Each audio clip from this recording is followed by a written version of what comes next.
संगीत सरिता।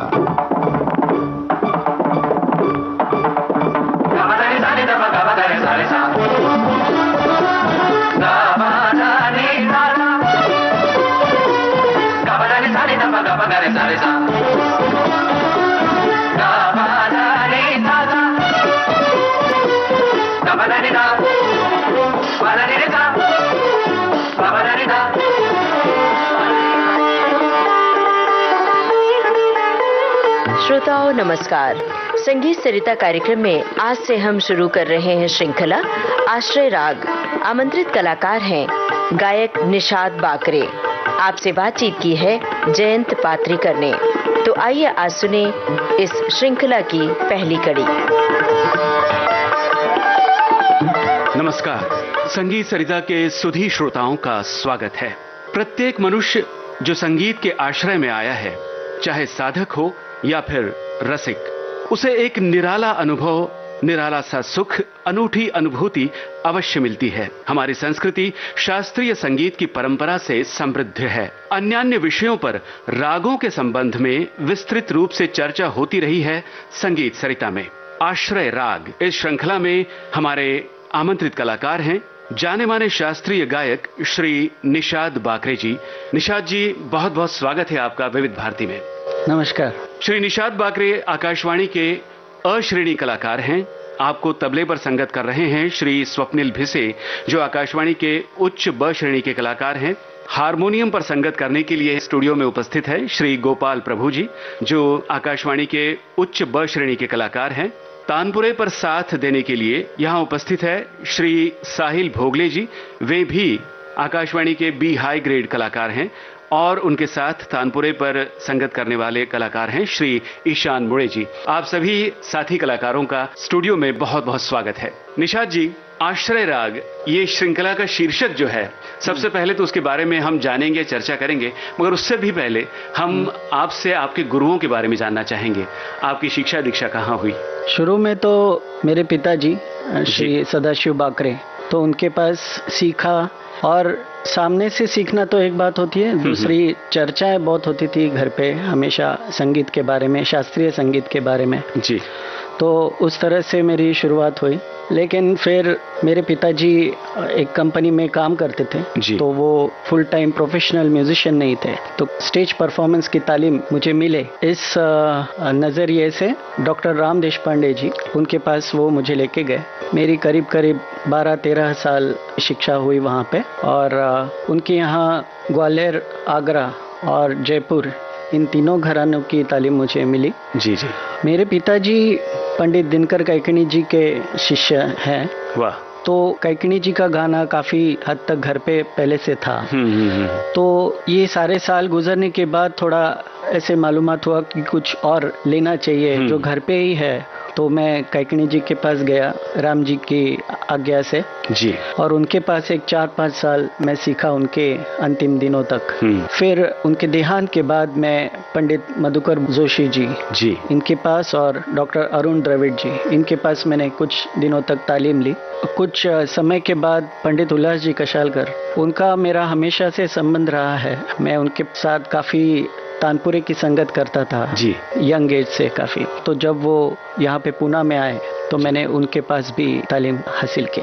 वाह। अब अपनी श्रृंखला की ओर, उसके शीर्षक की ओर बढ़ते हैं। जरूर।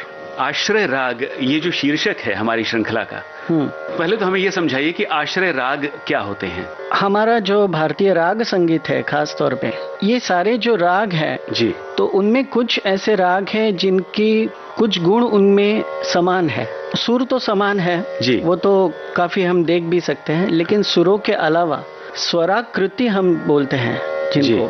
स्वराकृति मतलब कोई भी कला हम जब देखते हैं तो आकृति जरूरी होती है। आकृति जब होती है तो हम उसमें कला देखना शुरू करते हैं। तो वैसे ही स्वरों के समूह से एक आकृति बनती है। खास तौर पे कुछ राग ऐसे हैं जिनमें ये आकृतियां समान हैं, तो उनको एक वर्ग में डाला गया।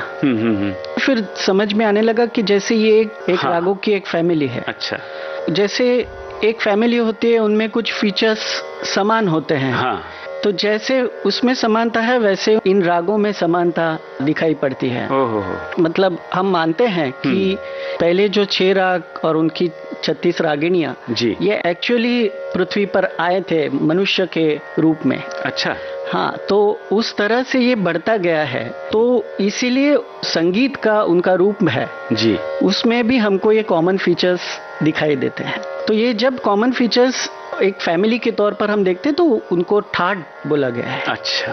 तो ठाट में एक ही स्वर के राग भी है और एक ही स्वराकृति के या सेम फीचर्स के राग हैं। तो ऐसे हमारे पास 10 ठाट बताए गए हैं। अच्छा। और हर एक ठाट का एक पेरेंट राग, जैसे जनक राग पहले कहते थे और अभी आश्रय राग हम उसको कहते हैं। अच्छा। और बाकी जो राग है उसी ठाट के, उनको आश्रित राग कहते हैं कि जो उन पे डिपेंड है, उनके जो फीचर्स है, उनकी बढ़त होगी या उनका इम्प्रोवाइजेशन हो, तो उसका रूट्स जो है वो आश्रय राग में हमको मिलता है। अच्छा। 100% मिलेगा ऐसा भी नहीं है, लेकिन बहुत हद तक ये आश्रय राग बाकी रागों को संभाल के है। ये जो आश्रय रागों की अब श्रृंखला है, 10 राग हैं आपने बताया जी, इसमें हम किस राग से शुरुआत करने वाले हैं? अभी पहले हम भैरव से शुरू करते हैं। भैरव राग के चलन के बारे में आप क्या बताना चाहेंगे? भैरव राग तो संपूर्ण राग है जी, आरोह अवरोह दोनों में सारे स्वर आते हैं। उसमें ऋषभ और धैवत कोमल है या तो अति कोमल है। अच्छा। और आंदोलित है। तो उसका थोड़ा हम चलन देखते हैं।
तो राग भैरव में कौन सी बंदिश हम आज सुनने वाले हैं? भैरव की एक बहुत अच्छी बंदिश है, मेरे गुरु कैकिणी जी ने ही उसकी रचना की है। जी जी। तो मैं गाता हूँ। तुमरो अवतार है भैरव, तुमरो अवतार है भैरव, तुमरो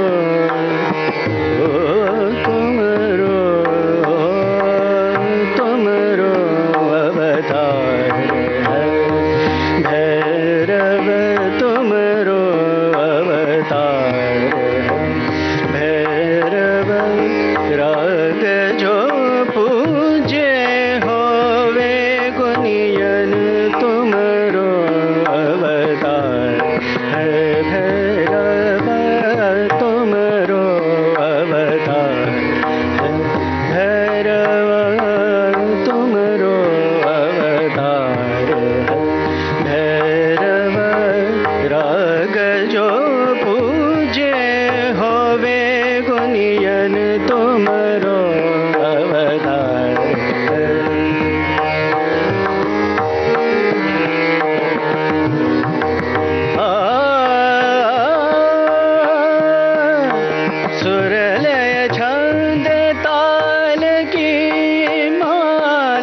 सुरलय छंद ताल की, सुरलय छंद ताल की माला, सुरलय छंद ताल की माला, दारू करे नित सुमिरन, दिन रंगवा को धरत ध्यान, तुमरो अवतार है भैरव तुमरो,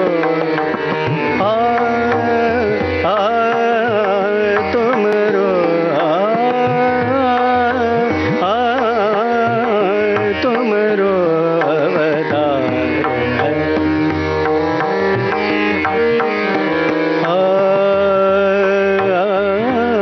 तुमरो अवतार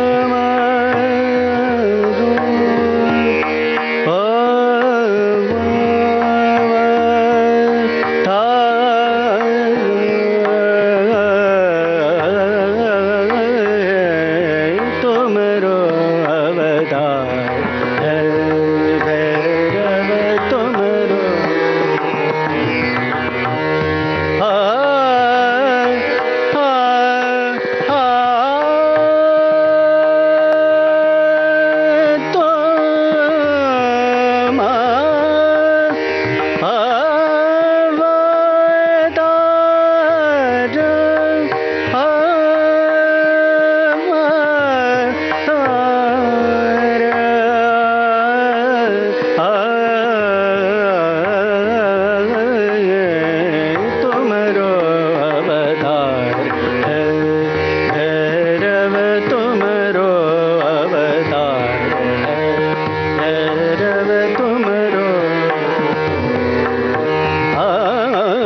तुमरो तुमरो तुमरो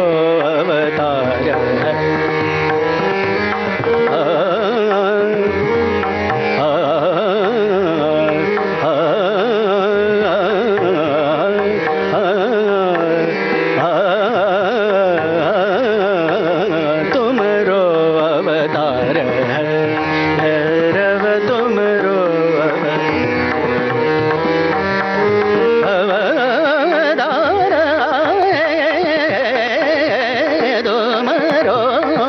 तुमरो अवतार, तुमरो अवतार है भैरव तुमरो अवतार है, अवतार है अवतार है। वाह, बहुत सुंदर। संगीत सरिता कार्यक्रम में अभी आप सुन रहे थे श्रृंखला आश्रय राग का पहला भाग। आमंत्रित कलाकार गायक निषाद बाकरे। आपसे बातचीत कर रहे थे जयंत पात्रीकर। तबला संगत स्वप्निल भिसे, हारमोनियम संगत गोपाल प्रभु, तानपुरा संगत साहिल भोगले और ईशान मुले, तकनीकी सहयोग मनीष वैश्य और किरण बंग। विविध भारती की ओर से इस कार्यक्रम की प्रस्तुतकर्ता अनुश्री पाठक।